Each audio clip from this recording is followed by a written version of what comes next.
This is a tutorial on how to be prepared for PvP.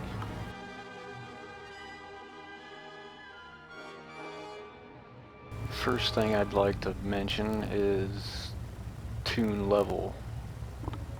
My level is only level 11, and that's for good reason. You should start early as possible. PvP starts at level 10 minimum. I prefer to finish the first planet, so that usually makes me level 11, sometimes maybe 12 or 13 depending on the XP boost. But the main thing that I can't stress enough is starting early. That was one of my biggest mistakes when I started PvPing. Whenever I started the game, I wanted to just level up all the way to max level and then PvP. And that's the worst way you can do it. Unless you already know what you're doing, you don't want to do it that way. If you're new to the game or you've never done that tune in PvP, you want to start early and learn the rotation as you go.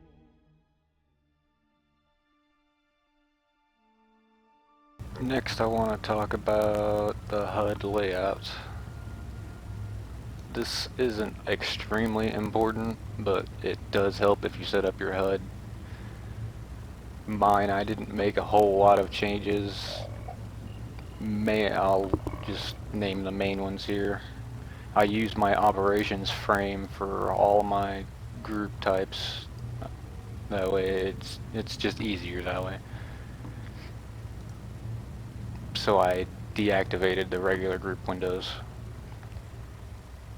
And then I've got my cast bar and the enemy cast bar near the center of the screen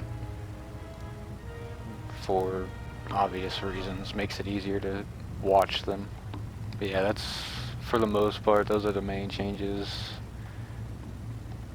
Really nothing, I didn't change much.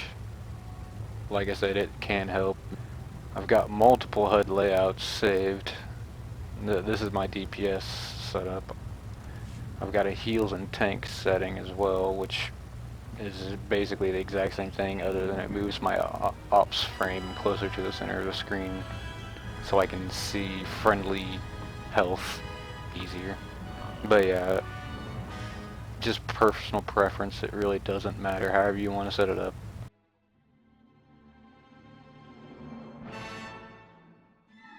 Now I want to talk about keybinds. I'm not really going to go over in depth on how you should set them up and all that, because for one, it's mostly personal preference. There's multiple ways you can do it.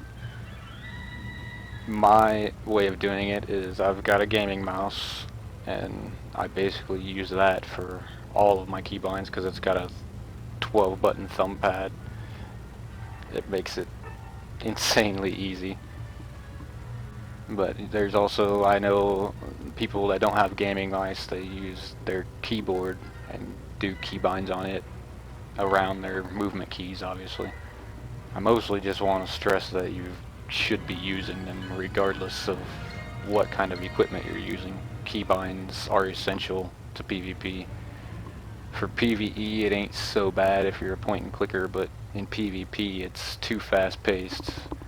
It's extremely fast paced, and trying to point and click specific abilities in split-second timing, it's very difficult.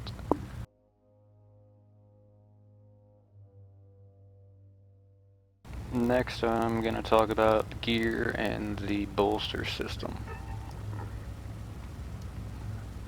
For PvP, as with PvE, you don't want to be under-geared, but it's slightly different in the PvP than it is PvE. Obviously for PvE, for the most part, you just want to keep the highest rating gear you can get for your level. For PvP, however, you don't have to do that. All you have to do is make sure all of your slots are filled with items. As long as you have an item in all of your slots, you'll get the full bolster from the bolster system. As you can see, I've got one item here that has nothing in it.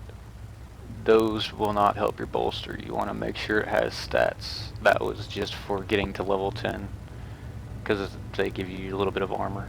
But basically it was just a fill-in item. But now that I'm ready to start PvPing, I've got to change that out, and I'll go ahead and change all this shit out, but all this shit would be fine. Here's the easiest way to get a customizable offhand. Come to the fleet, go to the supplies section, right where you buy all your mods. Go to the adaptive gear vendor, and in here you can buy all of your offhands for really cheap. 600 credits is literally nothing. I like to keep a bunch of armor sets in my legacy bank. That way I don't have to always buy new armor, mods, and enhancements anytime I start another toon. I've just got sets, like their level 10 set, a level 22. I'm missing one set that's out on one of my toons. They're just multiple level sets, that way it makes it easier. So I'll grab these and put them on.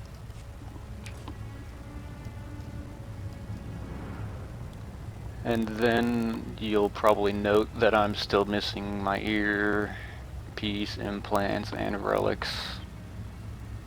Those you don't have to worry about. You'll pick up a mission right here called Introduction to War Zones, which gives you all the items that you need. All you'll have to do is play one match, win or lose, doesn't matter, and it'll get, once you claim the mission reward, and it'll give you all the items you need. So you can go out and buy them if you want. It's a waste of money. I wouldn't do it.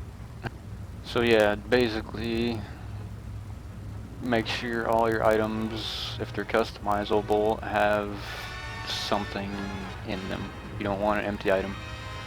Other than that, like I said, it doesn't matter. It can be, if it's your first time, it can be anything, any level, as long as it has the right stats for you. Seeing as I'm DPS, I wouldn't want an item that has like shield or absorption or anything like that.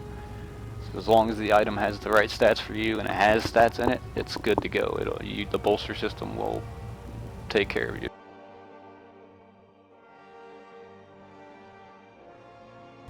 Finally, I want to mention STIMS and MEDPACS and ADRENALS. I like to keep a bunch of ADRENALS and MEDPACS in my legacy bank, so that way, same as with my gear, it's just easy to get it right off the bat.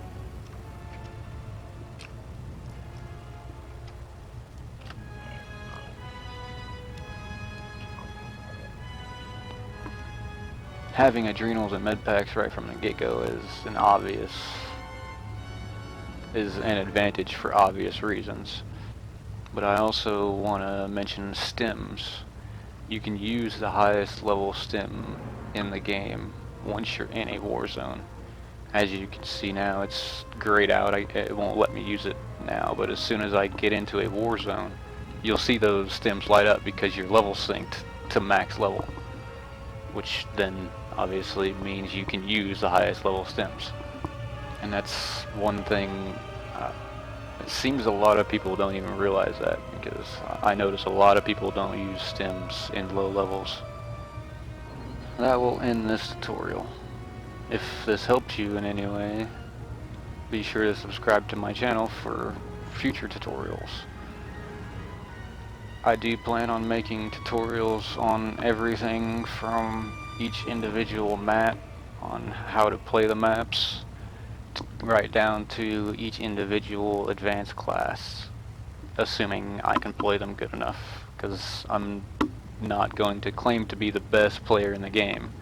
There are classes that I am not very good at, so I won't try to cover them. But any of them that I am good enough with, I will cover. Well, that's it. Thanks for watching, and I'll catch you next time.